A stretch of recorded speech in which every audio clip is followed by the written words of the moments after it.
Korelasi antara perkembangan teknologi dan dunia pendidikan merupakan dua hal yang tidak dapat dipisahkan. Dengan memajukan teknologi yang membantu manusia, para insinyur kelak harus membagikan ilmunya kepada generasi penerusnya agar perkembangan teknologi tetap berjalan. Di samping unsur pendidikan teknologi itu sendiri, perkembangan teknologi juga diterapkan di bidang-bidang pendidikan. Hal ini membawa peningkatan kualitas belajar mengajar di sekolah yang memanfaatkan kemajuan teknologi dengan baik. Salah satu kemajuan teknologi yang patut diapresiasi kemunculannya adalah SIAKAD. SIAKAD merupakan akronim dari Sistem Informasi Akademik, yakni sebuah sistem yang memadukan semua pengolahan informasi yang berkaitan dengan akademik suatu lembaga pendidikan. Perkenalkan, kami dari kelompok 2 dengan tema proyek yang kami kerjakan adalah sistem akademik. Dimulai dari kanan saya ada Eril, kemudian ada Aryo, dan saya Aisyah. Di kesempatan ini, kami ingin menjelaskan progres fitur yang telah kami buat untuk proyek yang kami kerjakan. Berikut adalah fitur-fitur yang kami rencanakan untuk dikelola pada proyek sistem akademik ini untuk kedepannya. Yaitu yang pertama, menghubungi murid via chat. Yang kedua, mengelola nilai dan menampilkan rapot. Yang ketiga, memberi notification push. Yang keempat, mengelola presensi, kalender akademik, dan daftar tugas. Yang kelima, mengatur dan menampilkan profil. Yang keenam, membuat penugasan. Yang ketujuh, membuat ruang kelas dan menambahkan anggota.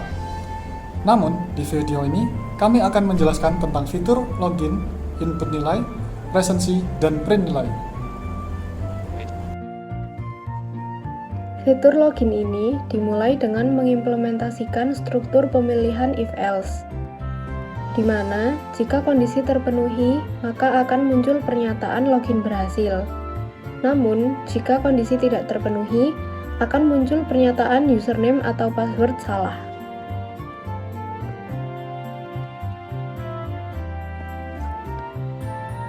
Untuk menghitung kehadiran ini, kami menggunakan 1 semester, yaitu 6 bulan atau 180 hari.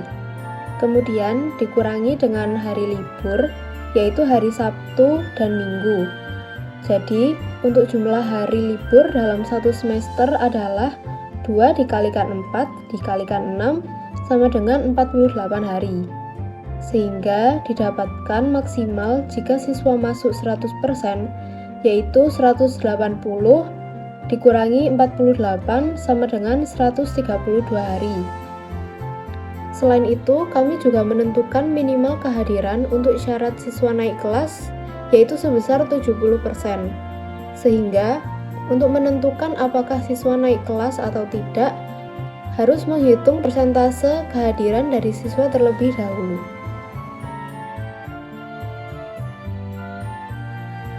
Setelah pembelajaran dari mata kuliah dasar pemrograman telah sampai pada materi berulangan, fitur ini mendapat update dengan menggunakan konsep berulangan di dalamnya, yang mana jika username atau password yang dimasukkan dari user salah, user akan mendapat pesan berisi bahwa username atau password yang dimasukkan salah.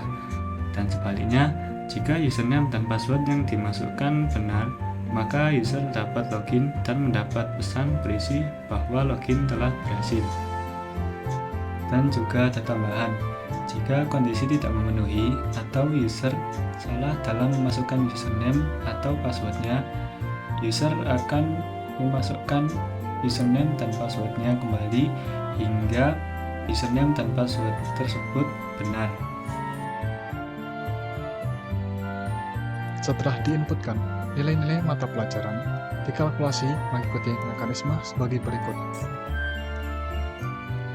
Pertama, masing-masing nilai dari ujian, ulangan harian, dan tugas suatu mata pelajaran dikalikan dengan presentasi proporsinya yang sebelumnya telah ditentukan oleh sekolah.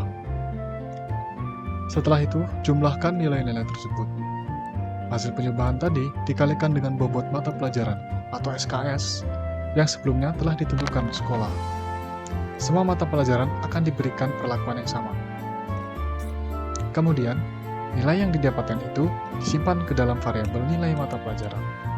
Nilai-nilai mata pelajaran tersebut dijumlahkan dan dibagi dengan jumlah bobot semua mata pelajaran. Kemudian, hasilnya dibagi 25. Untuk menampilkan indeks prestasi dengan format 4, di sini kita akhir. Kemudian hasilnya dibagi 25 untuk menampilkan nilai indeks prestasi dengan Kemudian hasilnya dibagi 25 untuk menampilkan nilai indeks prestasi berformat 4. Di sini kita akhirnya mendapatkan indeks prestasi siswa.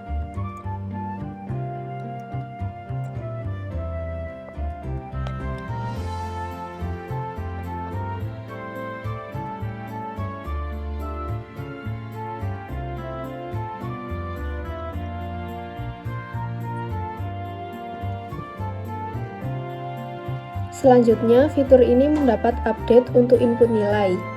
Saya mengimplementasikan perulangan do while, di mana ketika print instruksi input, lalu masuk ke do yang menandakan awal dari sebuah perulangan do while.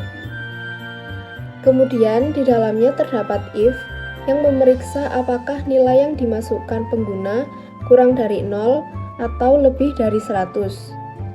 Jika nilai yang dimasukkan pengguna tidak valid, maka akan muncul pernyataan Anda memasukkan nilai yang tidak valid, silakan coba lagi, dan meminta pengguna untuk memasukkan nilai. Kemudian terdapat while.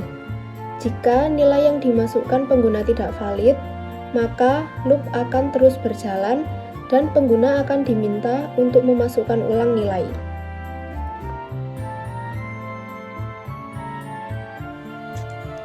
Setelah input nilai dari user serta perhitungan dari program telah selesai, program akan mengeluarkan output yang berupa inputan dari user yang nantinya dijadikan satu dengan hasil akhir perhitungan indeks prestasi dan nilai akhir.